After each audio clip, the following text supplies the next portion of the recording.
Oke. Kalau nggak ketemu di sini. Good. Yep. Oke. Sama apa ya? Saya mulai ya. Jadi kawan-kawan semua ya, itu bedanya orang jam terbangnya tinggi, tapi mendarat di MK-nya jarang. Nah kita ini mendarat di MK-nya sering. Jadi ada dua hal yang ingin saya sampaikan dan nanti akan ditambahkan oleh teman-teman ya. Pertama adalah saya menangkap paradoks dari ahli yang diajukan oleh KPU yang bicara soal Sirekap tadi. Kenapa paradoks? Coba lihat. Sepertinya everything is okay, ya kan? Semuanya wah, kalau A, B, C dan lain sebagainya seolah-olah sistem itu sempurna. Tapi yang terjadi adalah banyak sekali kan kesalahan. Sampai 154.541 kali perbaikan. Itu per tanggal 27 Maret. Per tanggal 27 Februari. Kalau dilanjutkan lagi, itu yang namanya perbaikan sampai 400.000 kali. Jadi kalau ada sebuah sistem yang angkanya diperbaiki sampai 400.000 kali, tiba-tiba developernya mengatakan seolah-olah everything is okay, itu kan nggak masuk akal.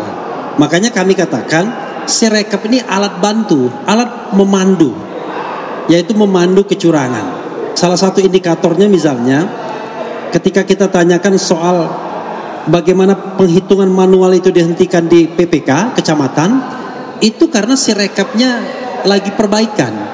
Waktu itu kan ada kecurigaan kan, wah ini untuk memarkup pihak-pihak tertentu, termasuk ada partai tertentu. Jadi kami tetap yakin bahwa Sirekap itu bermasalah, dan kalau tidak bermasalah tidak tertarik Hakim Mahkamah Konstitusi untuk membahas lebih lanjut dan lebih lama. Itu satu hal ya. Kedua, ini kurang belajar juga, bicara mengenai Bawaslu sebagai satu-satunya pintu pelanggaran. Tadi kan, wah pintu pelanggaran Bawaslu. Ini kalau dia baca, malu sendiri. Baca putusan pemilihan presiden tahun 2004, MK sudah mengatakan MK itu bukan lembaga banding, bukan lembaga banding Bawaslu, bukan lembaga banding KPU, tapi MK itu adalah the guardian of the constitution, penjaga atau pengawal konstitusi. Jadi MK bisa mengecek semua governance pemilu kalau dirasakan memang ada pelanggaran terhadap prinsip-prinsip berpemilu, yaitu langsung, umum, bebas, rahasia, jujur dan adil. Jadi tidak peduli apakah suatu pelanggaran itu sudah ditangani Bawaslu atau tidak, sepanjang MK masih menganggap ada pelanggaran konstitusi sebagaimana kami dalilkan, maka tidak terhalang mahkamah ini untuk memproses. Itu yang harus kita pahami. Yang ketiga, kita paham, anak kecil pun tahu yang namanya hitung manual itu memang yang menjadi official result of the election, ya kan? Hasil resmi, orang udah tahu semua.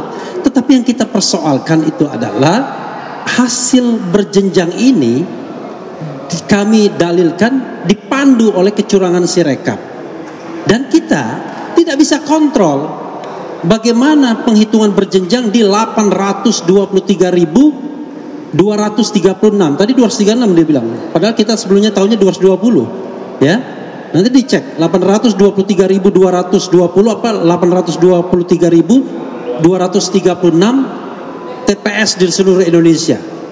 Karena banyak sekali penggelembungan suara, pemalsuan C hasil dan lain sebagainya. Tidak ada yang bisa mengontrol 823.000 lebih TPS tersebut. Makanya alat bantunya adalah Sirekap. Tapi kalau Sirekap bermasalah, kita nggak punya panduan. Kita tidak punya patokan bagaimana yang benarnya itu. Itu satu sisi, dan mudah-mudahan nanti sisi lain termasuk juga hal-hal lain yang akan berkembang setelah ini. Makasih. Mas Bambang, Mas Billy.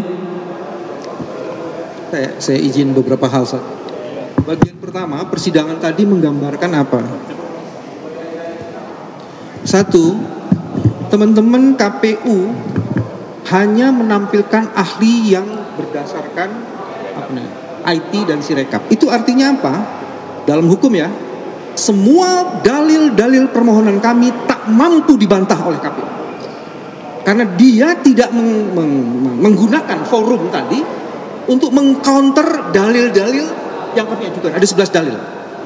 Jadi kami berkeyakinan atau berkesimpulan melalui proses tadi, KPU dengan sengaja tidak menjawab dalil-dalil kami melalui proses pemeriksaan ahlinya. Karena ahlinya semuanya soal IT saja. Padahal di bagian kami, permohonan kami, IT itu kita taruh paling belakang. Itu bagian yang pertama yang sangat penting sekali. Bagian yang kedua yang juga sangat penting, pihak terkait argumennya itu cuma satu. Dari sejak persidangan, argumennya itu apa? Rekapitulasi manual, nggak berubah. Kolega saya Hotman itu nggak ada itu. Jadi dia ngapain datang ke sini begini-begini? Sebenarnya hasilnya nggak perlu ada Hotman. Jadi kalau saya lihat banyak yang tidur pula. Jadi saya mau bilang argumennya itu sederhana, simple, dan tak bermutu sebenarnya. Kan cuma ngomong itu saja. Mari sekarang kita periksa saksi-saksinya. Itu kedua ya. Yang ketiga, yang dipersoalkan oleh kami dalam Sirekap itu bukan sekedar teknologinya, tapi apakah teknologi yang dibangun dengan duit yang begitu banyak bisa dipertanggungjawabkan sehingga tidak terjadi inefisiensi, ineffectiveness. Itu yang terjadi. Karena ini apakah dia akan melanggar prinsip dan azas. Itu yang penting. Karena dalil pertama kami itu Sirekap itu menimbulkan kekacauan di jagat labirin publik di Indonesia pasca pencoblosan. Mari kita konfirmasi. Saya berterima kasih dengan ahli-ahli yang datang. Walaupun tadi 2 adalah orang yang menjadi bagian dari KPU. Dan yang satu kemudian mengatakan, yang satu mengatakan gini, untuk apa Sirekap? Kalau betul Sirekap tidak diperlukan sesuai dengan keahlian yang pertama, maka kita harus laporkan ini. Karena untuk apa ada program Sirekap dibuat dengan duit yang miliaran rupiah itu, kalau oleh ahli nomor 1 itu dianggap untuk apa Sirekap ini kita diskusikan. Dia bilang itu karena pepesan kosong. Dan itu mengerikan. Mari bacaan saya mengenai Sirekap itu dibangun agak berbeda dengan situng. Karena dia dipakai sebagai instrumen untuk mengontrol rekapitulasi hasil melalui manual. Jadi itu instrumen yang sangat penting sekali. Bahwa prosesnya yang nomor 2, ahli nomor 2 itu malah lebih wise, saksi ya. Ketika ditanyakan, apakah Anda yakin seluruh sistem yang dibangun itu tidak punya masalah? Dia mengatakan dia tidak yakin. Pertanyaan kedua kan diajukan, apakah sudah dilakukan audit IT? Dia mengatakan sudah dilakukan. Saya minta mana bukti dan mengkonfirmasi bahwa telah dilakukan audit IT. Hasilnya seperti apa? Jadi kalau kemarin ngomongnya forensik, kalau sekarang ngomongnya IT. Misalnya apa perlu audit IT? Pretest, brutal test. Untuk mengetahui, kemarin kan ada 800.000 tuh.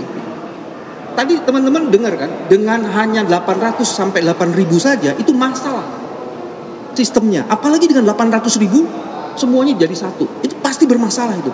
Nah, itu pertanyaannya. Sistem itu harusnya handal, tapi dengan segala hormat. Yang paling menarik lagi, sekarang sudah ketahuan, metadata yang selama ini dipersoalkan, itu ternyata disimpan di signature. Oke, tapi pertanyaan lebih lanjutnya, di image signature itu ternyata itu masih bisa diubah. Kalau di image signature itu bisa diubah, berarti hasil bisa diubah. Jadi pertanyaan dasarnya, originalitas C hasil itu menjadi pertanyaan. Yang kita uji ini ketika direkap itu sebenarnya C yang validitasnya bisa dipertanggungjawabkan atau tidak. Tadi misalnya pertanyaan yang gini, oke, selama ini orang ribut angka. Bagaimana kalau di C hasil itu tanda tangannya beda atau tanda tangannya seragam semua, tarikannya sama semua? Ini C hasil yang bisa dipertanggungjawabkan nggak? Ini bukan soal angka loh. Angka itu nggak akan ada gunanya kalau tidak divalidasi oleh tanda tangan. Dan Sirekap itu tak mampu mengenali itu ini yang oke punya atau tidak, nggak ada. Apalagi bukan hanya di halaman 1, halaman 2, halaman 3 itu bisa beda. Terus gimana mengkonfirmasinya? Nggak ada. Jadi saya ingin mengatakan terima kasih kepada teman-teman yang membantu Sirekap. Ada progres, memang harus diperbaiki dan ada potensi yang banyak sekali yang sebenarnya itu kalau dalam istilah ini kita menemukan mens rea di situ yang potensial menjadi penyebab untuk kita dorong karena potensi fraudnya ada di situ. Ini nanti kita serahkan kepada hakim. Nah, yang lebih penting dari itu adalah teman-teman sidang tadi mencoba menegakkan marwah dan kehormatan. Karena ada orang yang tak pantas menjadi lawyer dan merusak kehormatan lawyer lainnya di tim itu. Kasihan. Kolega saya melakukan itu. Walaupun itu di tim yang lainnya. Mudah-mudahan keangkuhan dan kesombongannya itu bisa diperbaiki di kemudian hari. Saya mau berhenti sampai di situ. Terima kasih. Tambah dikit ya. Sebelum ditutup ya, tadi kami perlu menggarisbawahi apa yang disampaikan oleh ahli yang diajukan oleh Bawaslu, Profesor Muhammad. Jadi dari beberapa keterangan yang disampaikan, ada satu hal yang menjadi highlight kita, highlight kami tentunya pemohon, bahwa masih ada ruang.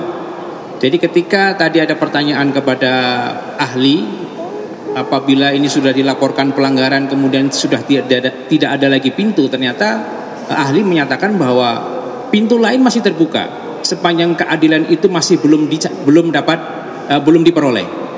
Jadi keterangan ini mengkonfirmasi bahwa mengenai kewenangan mahkamah mengadili itu terkonfirmasi ada gitu.